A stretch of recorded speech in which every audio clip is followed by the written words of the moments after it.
saya sudah perintahkan pada BUMN, kalau sudah bangun tol, sudah jadi dari greenfield dan brownfield, segera itu dijual. Sekuritisasi untuk misalnya bangun habis 10 T, dijual dari 30 T, bisa bangun di tempat lain 3 kali lipat lagi, jadi dijual lagi menjadi 10 kali lipat. Memang harus seperti itu. Yang dulu BUMN kita semua memiliki. Kalau sudah bangun, ya kan, jadi wajib dimiliki. Segera dapat berikan dari tol itu sudah kuno.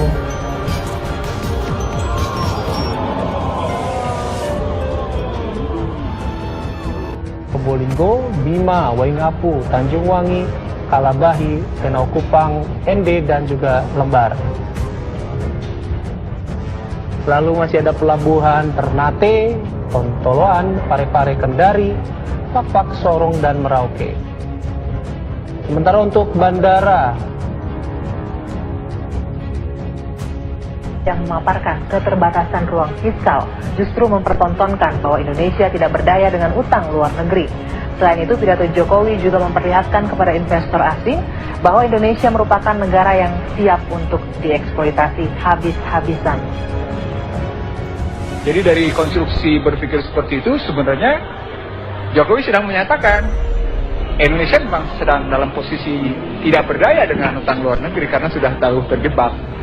Lalu apakah dengan begitu akan datang? Jokowi akan bilang, welcome to Indonesia. Karena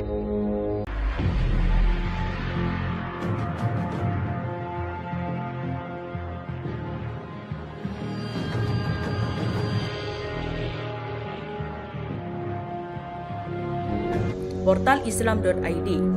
PT Waskita Karya atau Persero bakal menjual 5 jalan tol mereka untuk membayar hutang yang per akhir 2021 kemarin tembus 4,84 triliun rupiah. Mantan Sekretaris BUMN Said Didu menilai perjualan 5 tol tersebut tidak salah, namun seharusnya tidak lagi menggunakan mekanisme developer. Menjual jalan tol tidak salah, tapi sebaiknya ke depan tidak lagi menggunakan mekanisme developer untuk dijual, tapi tetap dengan mekanisme operator, kata Said Didu melalui Twitternya, seperti dikutip monitor-indonesia.com, Selasa 28 Juni, disempurnakan dalam ejaan bahasa Indonesia.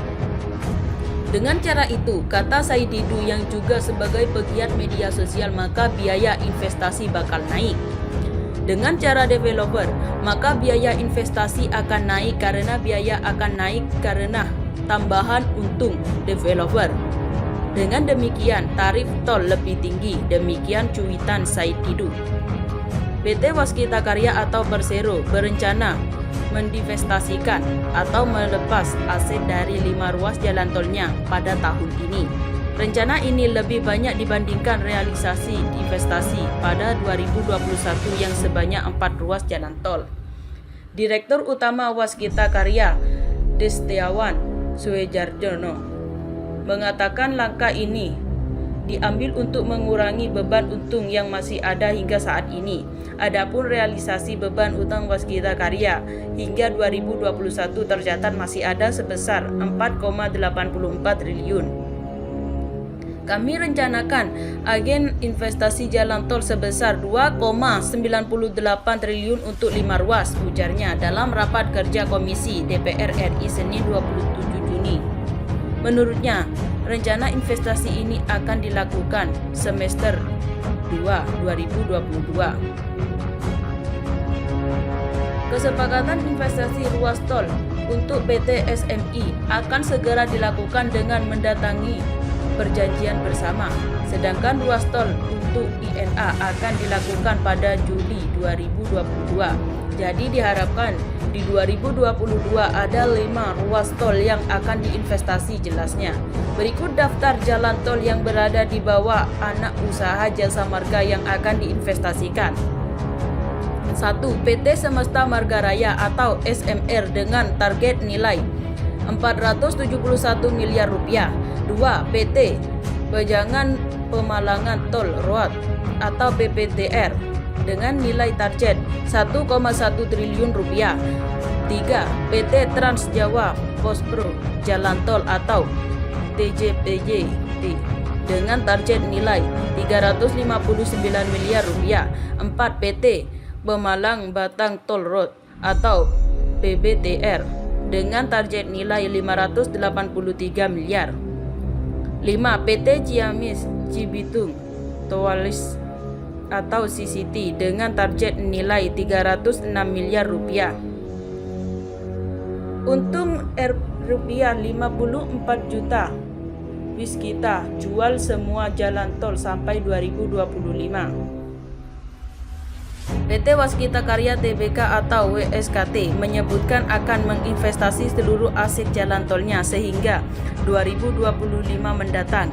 Lantaran bangunan tol ini menimbulkan beban utang yang besar bagi perusahaan. Untung yang ditimbulkan investasi jalan tol setidaknya mencapai 5,3 triliun rupiah sampai 54 triliun rupiah. Direktur Utama Waskita Karya Destiawan Suwarjono mengatakan investasi ini jadi langkah perusahaan untuk mendeskolkan beban utang yang tinggi ini. Intinya Waskita terbebani pinjaman investasi jalan tol. Jadi dalam gambaran ini ruas tol ini tersebut dilepas untuk kembalikan pinjaman tersebut. Dalam rencana kami memang demikian untuk kami mengurangi atau menyelesaikan beban itu. Ini yang di dalam proses perjalanannya akan kita lihat sampai harapannya terus diinvestasi, kata Destiawan dalam konferensi pers Kamis. Dia menyebutkan investasi menjadi poin penting dalam penataan keuangan perusahaan sehingga kedepannya untung ini tak lagi menjadi beban dalam proses bisnis perusahaan.